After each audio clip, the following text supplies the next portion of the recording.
Nouvelles héroïnes. Ce qui est extraordinaire, c'est que donc la première fois que je rencontre Simone de Beauvoir, j'ai 20 ans, en 1970, dans l'un des dimanches, ça va être tous les dimanches pendant des années, l'après-midi, les dimanches chez Simone de Beauvoir, elle va me parler, à moi qui ai 20 ans et elle qui en a 62, elle va me parler, semble-t-il, d'égal à égal. Et cela, c'est grâce à son père, car elle a été habituée à ce qu'enfant, on lui parle d'égal à égal. Et donc, la jeune fille que j'étais, elle m'a donné l'impression d'être son égale, même si je ne l'étais pas, même si j'avais une grande expérience internationale déjà à 20 ans, ce qui à l'époque était très rare, mais elle m'a écoutée. Elle a discuté avec moi. Elle écoutait ma parole. Et ça, je ne l'ai jamais oublié.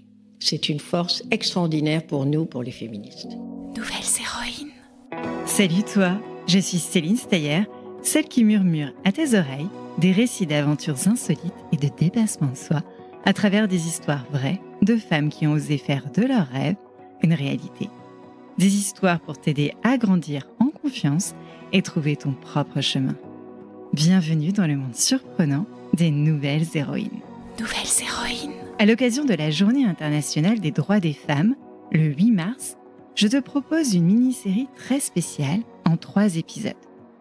Le 8 mars est un jour où le monde entier célèbre toutes les réalisations incroyables que les femmes et filles ont accomplies, mais aussi à ce qu'il reste à faire pour que les garçons et les filles aient les mêmes droits et chances, que ce soit à l'école, au travail, à la maison, dans la société. Oui, comme les histoires de nouvelles héroïnes. Mais oui, parce que dans l'histoire avec un grand H, les femmes n'ont pas toujours eu les mêmes droits que les hommes. Tu l'as ou vas sans doute l'étudier à l'école, mais la nouvelle héroïne, Olympe de Gouges, avait publié en 1791 la Déclaration des droits de la femme et de la citoyenne. Avec en article premier, la femme naît libre et demeure égale à l'homme en droit. Mais voilà, la Révolution française ne modifie pas la condition des femmes et ne leur ouvre pas le chemin de la citoyenneté. Au contraire, en 1804, le Code civil institutionnalise l'infériorité de la femme qui doit obéissance à son mari.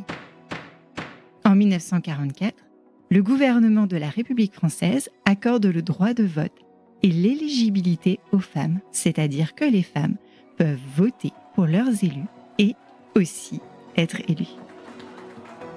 C'était il y a à peine 80 ans et tes arrière-grand-mères n'avaient sans doute pas le droit de voter comme tes arrière-grands-pères.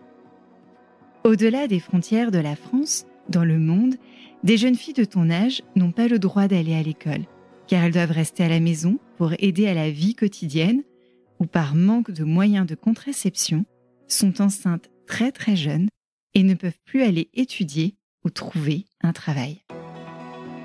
Ainsi, montrer son soutien aux droits des femmes, c'est participer à rendre le monde plus juste et meilleur pour les filles comme toi, pour que tu puisses rêver grand et réaliser tout ce que tu veux dans la vie. Construire un monde dans lequel tout le monde, peu importe son sexe, puisse avoir les mêmes droits et les mêmes chances de réussir. Alors, à cette occasion, j'ai eu l'immense honneur d'interviewer une grande dame qui fit partie de ces femmes qui, dans les années 1970, aux côtés de Simone de Beauvoir, Gisèle Halimi, Simone Veil, a lutté pour les droits des femmes et leur évolution. Cette femme que tu vas entendre s'appelle Claudine Monteil. Elle est écrivaine, historienne, diplomate, féministe et amie de Simone de Beauvoir, dont le nom t'a déjà été conté. Son histoire est absolument passionnante et je suis très fière de te la partager. Nouvelles héroïnes. Elle était une nouvelle héroïne, Josiane Serre. Ah, tu me racontes pas l'histoire de Claudine?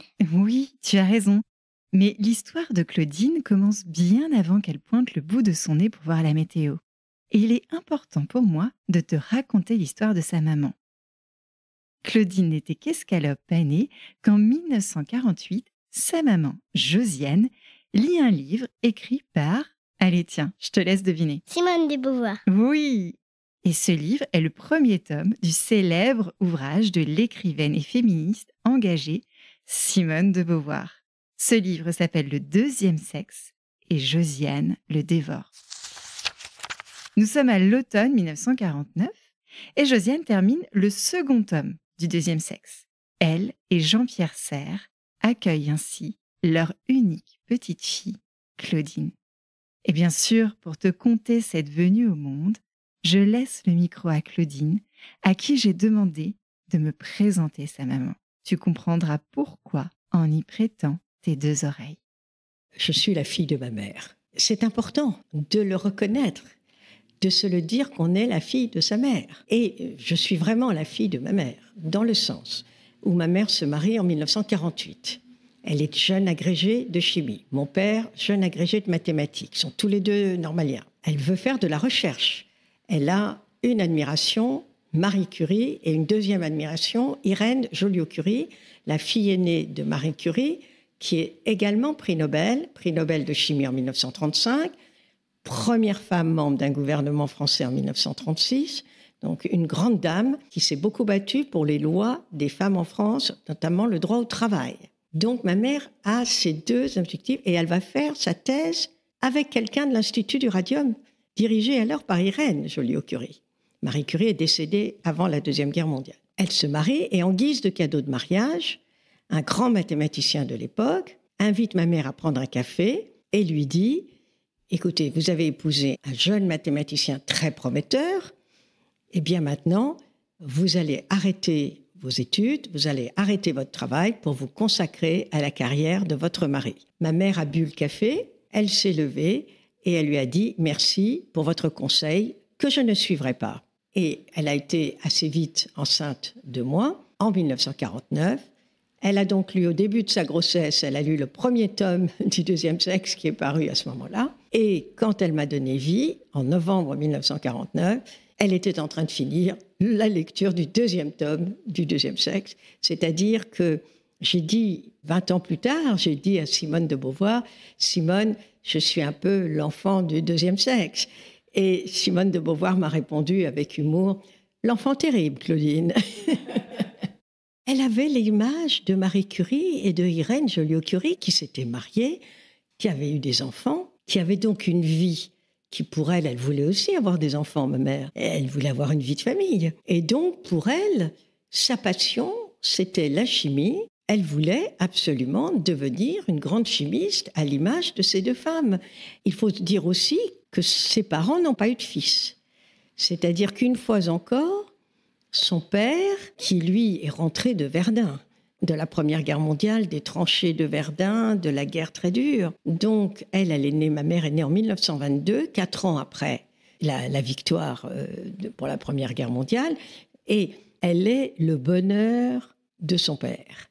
Elle est l'enfant qui redonne goût à la vie après avoir il a été soldat, officier pendant toute la guerre. Et c'était une guerre terrible. Il a perdu tous ses amis, tous sont morts sur le champ de bataille. Et comme elle avait aussi une sœur, mais c'était 2 femmes, c'est mon grand-père, très moderne à l'époque, c'est-à-dire entre les 2 guerres, qui a emmené ma mère voir l'école normale supérieure de jeunes filles de Sèvres, qui était alors à Sèvres.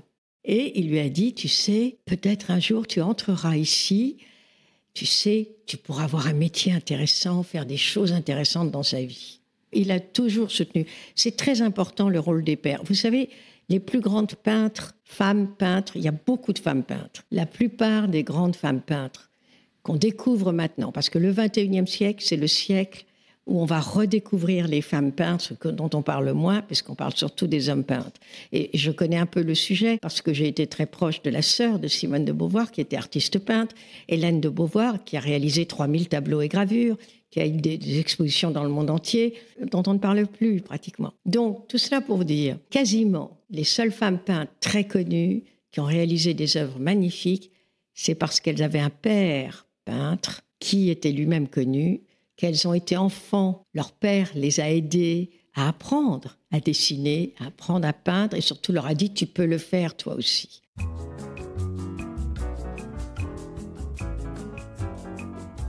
Voilà, tu en sais un peu plus sur les parents de Claudine, Josiane et Jean-Pierre. Désormais, il est temps de mettre ton cartable sur le dos, parce que nous allons partir à l'école. Et pas n'importe quelle école, car nous allons traverser l'océan Atlantique jusqu'aux États-Unis d'Amérique, à Princeton.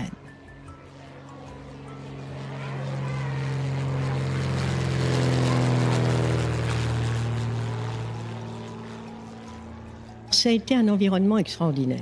Je voudrais rappeler quand même que c'est juste après la fin de la Deuxième Guerre mondiale. Je dis cela parce que la France est dans un état de très grande pauvreté. Il faut bien penser à la pauvreté. Les Allemands, les nazis ont tout pris, tout détruit. Donc il n'y a pas de logement. Il y a la misère, les salaires sont très bas, il y a encore des tickets de rationnement. Donc c'est quand même un environnement où ça a été très dur pour mes parents de nous loger au début. En 1949, c'est encore très difficile. Alors qu'ils sont 2 salaires de fonctionnaires. Enfin, je veux dire, ils gagnent leur vie. Ils ne sont pas dans la misère, à sens propre. Mais c'est pour dire. Eh bien, malgré tout, ça a été une enfance extraordinaire parce que mon père mathématicien, ma mère chimiste, il y avait des hommes et des femmes du monde entier à la maison. C'est-à-dire qu'il y avait toujours la porte était ouverte pour partager un repas, discuter d'hommes et de femmes du monde entier qui venaient à des colloques internationaux.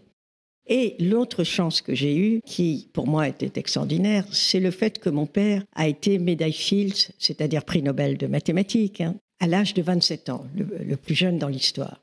Robert Oppenheimer, le grand physicien qui dirigeait l'Institut d'études avancées à Princeton, aux États-Unis, eh bien, invite mon père pour un poste permanent à Princeton. Mais il ne l'a pas accepté parce qu'il a été élu très jeune au Collège de France, professeur au Collège de France, qui est une institution créée par François Ier, 1530.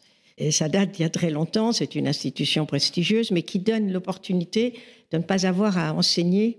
Vous pouvez faire de la recherche, enfin, vous faites des cours, mais c'est vraiment un institut très sympathique. Et donc, je me suis retrouvée à passer une partie de l'année aux États-Unis à Princeton, car mon père a accepté d'y aller 3 mois par an. Donc tous les automnes, j'étais à Princeton, dans un milieu international également. Je suis allée à l'école de la ville de Princeton, et là, j'ai rencontré les premiers problèmes de société. J'ai 6 ans, j'y vais tous les ans, mais l'histoire que je vais raconter, je dirais que j'avais 10 ans et que j'allais avoir 11 ans. Donc l'automne, ça doit être l'automne 1960. Donc, c'est à très longtemps. Mais Princeton, il faut vous dire, c'est quand même la petite ville dans le monde où il y a le plus de prix Nobel au mètre carré. Prix Nobel, médaille Fields, etc. Donc on peut imaginer qu'à l'école, ce soit une école avec des enfants quand même assez ouverts. Or, dans ma classe, il y avait 70% d'enfants blancs, 20% de garçons noirs et une petite fille noire. Et cette petite fille noire faisait l'objet de brimades épouvantables de la part des petites filles blanches. Et j'étais la seule à lui parler. Or, aux États-Unis, vous déjeunez à la cantine tous les jours. C'est la journée entière. Vous ne rentrez pas à l'heure du déjeuner, etc. Donc, personne ne déjeunait avec elle. Donc, moi, j'apportais mon plateau et je me mettais avec elle pour bavarder. Et une fois, je ne l'oublierai jamais, parce que ça a marqué ma vie. Et une fois, nous avions des spaghettis avec des boules de viande, et je n'aime pas les boules de viande. J'avais 10 ans, et je dis qu'à Carole, la petite fille noire, je lui dis, Carole, est-ce que tu veux mes boules de viande? Parce que j'aime pas les boules de viande. Et elle me dit, bah écoute, si tu veux, moi je te donne mes spaghettis, enfin une partie de mes spaghettis. Elle était d'un milieu très pauvre, donc elle avait sûrement pas de la viande tous les jours. Donc, on échange les boules de viande contre les spaghettis et chacune en est ravie. Et puis, c'est le retour à l'école, c'est le retour dans la classe. Et là, tous les enfants commencent à nous huer quand on passe avant d'entrer dans la classe. On entre dans la salle de classe, l'institutrice me regarde d'un air très mauvais et me dit « Mademoiselle, la directrice vous attend ». J'obéis, bien sûr. Et je vais voir la directrice, je suis la seule française, je suis la seule étrangère dans la classe. Et elle me dit « Mademoiselle… » d'un air très, très glacial, « Est-ce que vous vous rendez compte de ce que vous avez fait à midi ?» Et je lui dis « Mais non, madame la directrice, non. » Et c'est vrai que je n'avais pas la moindre idée de ce que j'avais fait. « Mademoiselle, vous avez donné votre viande à midi, à la cafétéria. » Mais madame la directrice, c'était ma viande. C'est moi qui l'ai proposée à Carole parce que j'aime pas les viandes. Et elle m'a donné ses spaghettis. Donc je dis la stricte vérité et la réalité. Elle me dit, mademoiselle, on ne donne jamais sa viande. Ne recommencez pas. Et quand donc je quitte le bureau de la directrice, je suis en larmes. Je suis en larmes, j'arrive en classe et qu'est-ce que je trouve? Ma copine, la petite fille noire, Carole, en larmes. On s'est fait siffler pendant la classe alors qu'à l'époque, les élèves étaient très sages. Voilà, c'est pour vous dire, c'est ça que j'ai vécu aussi très jeune, enfant, et je ne l'ai jamais oublié. Ça a marqué ma vie. Parce que nous venions de la France qui était en train de se reconstruire. 55, ça va mieux, il y a 10 ans après la Deuxième Guerre mondiale.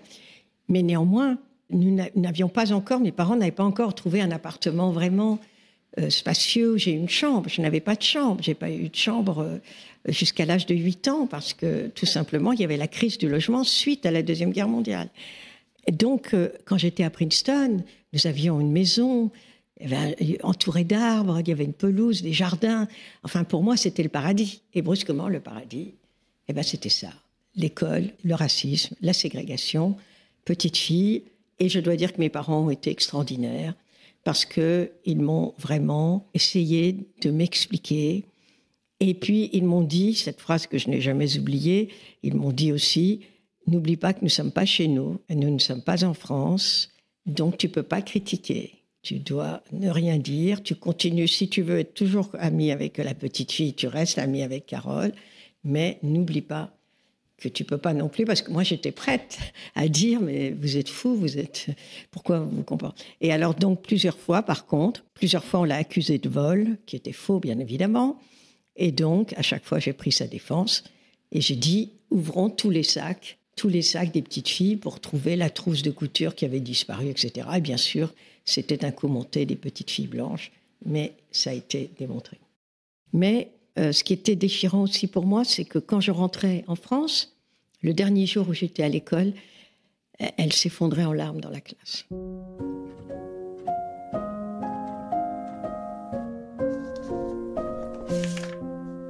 Cette relation avec Carole a beaucoup marqué notre nouvelle héroïne pendant toute sa vie. Et quand elle n'était pas sur les bancs de l'école de Princeton, Claudine adorait traîner sur les bancs de l'école française. Elle adorait lire, apprendre, découvrir le monde. Et puis, quand elle rentrait à la maison, elle entretenait une grande complicité avec son papa Jean-Pierre.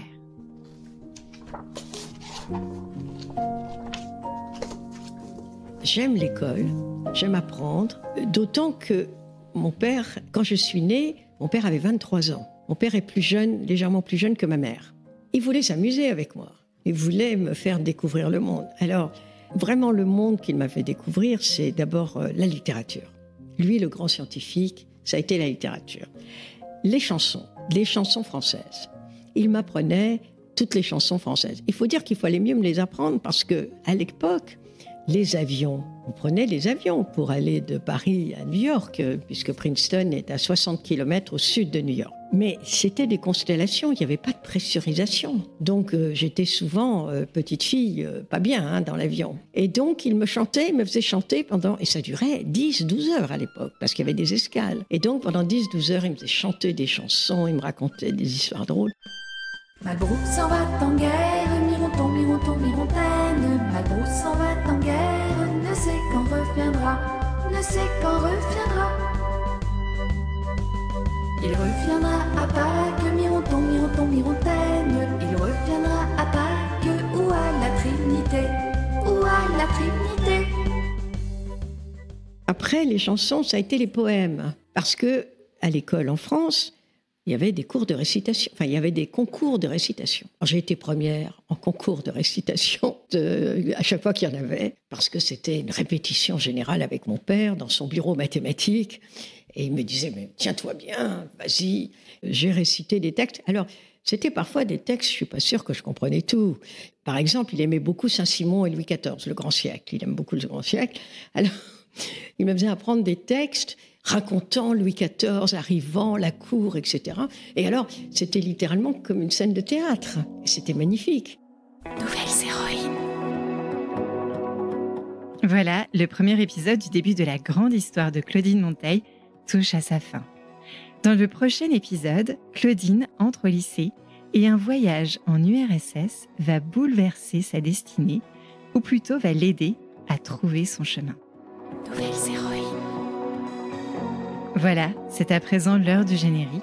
Je remercie infiniment Claudine Monteil pour sa générosité lors de notre échange et son accueil dans les bureaux de l'UNESCO. Et bien sûr la talentueuse Alice Krief du studio Les Belles Fréquences pour le montage, le mixage et la réalisation sonore de cette mini-série. Pour soutenir le podcast, parle-en autour de toi et à ton école. Toute cette semaine, et cerise sur le micro, demande à tes parents, grands frères et grandes sœurs de mettre 5 étoiles et un avis sur les plateformes Apple Podcasts et Spotify. Ça me fera très très plaisir. Et comme ça, je pourrai te dédicacer une prochaine histoire. Je compte sur toi.